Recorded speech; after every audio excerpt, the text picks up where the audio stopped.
Hi నమస్తే, నేను మీ సిరి. Today's recipe వచ్చేసి గుత్తి వంకాయ కూర అండి. దీన్నే మువ్వ వంకాయ అని కూడా అంటారు. దీన్ని ఏ విధంగా ప్రిపేర్ చేసుకోవాలో ఈరోజు వీడియోలో చూపించబోతున్నా. సో మరి ఇంకెందుకు ఆలస్యం, వీడియోలోకి వెళ్ళిపోదాం. వీడియోలోకి వెళ్ళే ముందు వీడియో అనేది స్కిప్ చేయకుండా లాస్ట్ వరకు చూడండి. వీలైతే లైక్ చేసి మన ఛానల్ని సబ్స్క్రైబ్ చేయండి. గుత్తి వంకాయ కూర ఏ విధంగా ప్రిపేర్ చేసుకోవాలో చూసేద్దాం. నేను ఇక్కడ వచ్చేసి 1/2 కేజీ గుత్తి వంకాయలను తీసుకున్నానండి. వీటిని నీటితో కడిగి శుభ్రం చేసుకొని పక్కన పెట్టుకున్నాను. ఈ సైజు వంకాయలు అయితే మనకు గుత్తి వంకాయకి చాలా బాగుంటుంది. మరీ పెద్దవి కాదు, చిన్నవి కాదండి. మీడియం సైజ్ వంకాయ అయితే కూర చాలా బాగుంటుంది. నేను చెప్పే ప్రాసెస్లో మీరు చేసినట్టయితే మాత్రం కర్రీ చాలా బాగా వస్తుందండి. ఇవి కట్ చేసే ముందు మనం కొంచెం వాటర్ పోసుకొని సాల్ట్ పోసుకొని అప్పుడు కట్ చేస్తే మనకి ఇవి కలర్ చేంజ్ అవ్వదండి. మనం వండుకోవడానికి కాసేపు లేట్ అయినా సరే వంకాయ లోపల వైట్గానే ఉంటుంది.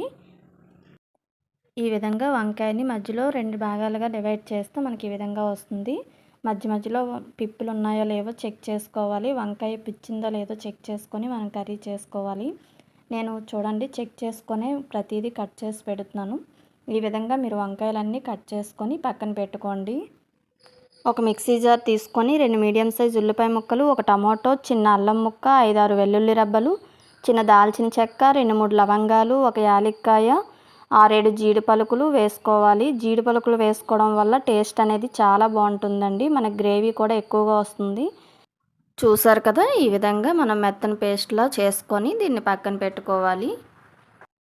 ఇప్పుడు ముందుగా మనం స్టవ్ ఆన్ చేసుకొని గుత్తి వంకాయలు వేగడం కోసమని ప్యాన్ హీట్ అయిన తర్వాత మనం కొంచెం ఆయిల్ పోసుకోవాలి. గుత్తి వంకాయలు డీప్ ఫ్రై చేస్తాం కాబట్టి ఆయిల్ అనేది కొంచెం మనం ఎక్కువగానే పోసుకోవాలి. ఈ విధంగా వంకాయలకు సరిపడే విధంగా ఆయిల్ పోసుకోండి. ఆయిల్ బాగా హీట్ అయిన తర్వాత మన ఈ వంకాయలని ఈ విధంగా పిండి వేసుకోవాలి. వాటర్తో వేస్తే మాత్రం ఆయిల్ అంతా బయటికి తుల్లిపోతుందండి. సో అందుకని ఈ విధంగా పిండి ఒక్కొక్కటిగా వేసుకోవాలి. ఇలా వంకాయలు మొత్తం వేసుకున్న తర్వాత మనం వీటిని అటు ఇటుగా కలుపుకోవాలి. ఈ కలుపుకోవడం వల్ల ఏమవుతుందంటే వేగిన పార్ట్ అంతా పైకి తీసుకొని వేగలేని పార్ట్ అంతా ఇలా కిందకి పెట్టుకోవడం వల్ల మనకి వంకాయలు అనేవి అన్నీ పర్ఫెక్ట్గా వేగుతాయి. వంకాయ మగ్గడం కోసమని కొంచెం సాల్ట్ యాడ్ చేసుకుంటే మనకి వంకాయ అనేది తొందరగా వేగుతుంది.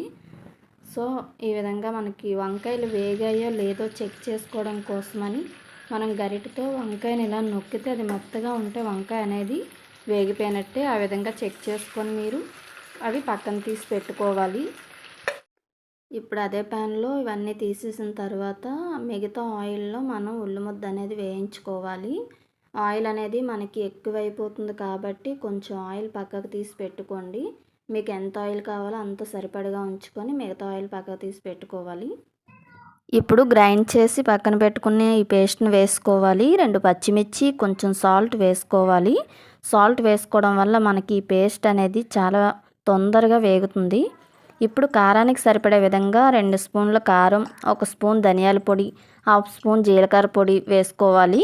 ముద్దను వేయించుకోవాలి. ముద్ద వేగిన తర్వాత కొంచెం కరివేపాకు, కొంచెం కొత్తిమీర వేసుకొని కలుపుకోవాలి.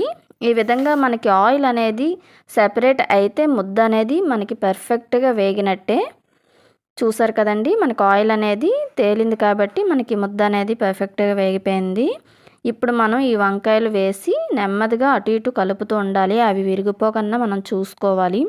ఇలా 2-3 నిమిషాలు మగ్గనివ్వాలి. ఇలా మగ్గడం వల్ల దానిలో ఉన్న మసాలా అంతా మనకి వంకాయలకు అనేది పడుతుంది.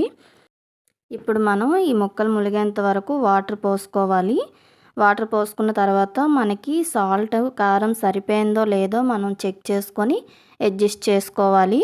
తర్వాత మూత పెట్టి మంటను మీడియం ఫ్లేమ్లో పెట్టుకొని 10 నిమిషాల పాటు అలా ఉడకనివ్వాలి. 10 నిమిషాల తర్వాత చూస్తే మనకు వాటర్ అనేది పూర్తిగా ఇంకిపోయింది. మనకి కొంచెం గ్రేవీ ఉంది.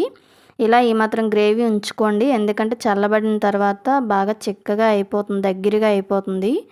ఇప్పుడు మనం దీన్ని స్టవ్ ఆఫ్ చేసి సర్వ్ చేసుకోవాలి. వేడివేడి అన్నంతో కానీ రోటీస్తో కానీ సర్వ్ చేసుకుంటే చాలా అంటే చాలా బాగుంటుంది. మరి ఇంకెందుకు ఆలస్యం, మీరు కూడా ట్రై చేసి ఎలా ఉందో కామెంట్ చేయండి. వీడియో నచ్చితే లైక్ చేసి మన ఛానల్ని సబ్స్క్రైబ్ చేయండి. పక్కనే ఉన్న బెల్ ఐకాన్ క్లిక్ చేయడం వల్ల నేను పెట్టే ప్రతి వీడియో మీ వరకు చేరుతుంది. Thanks for watching. Bye bye.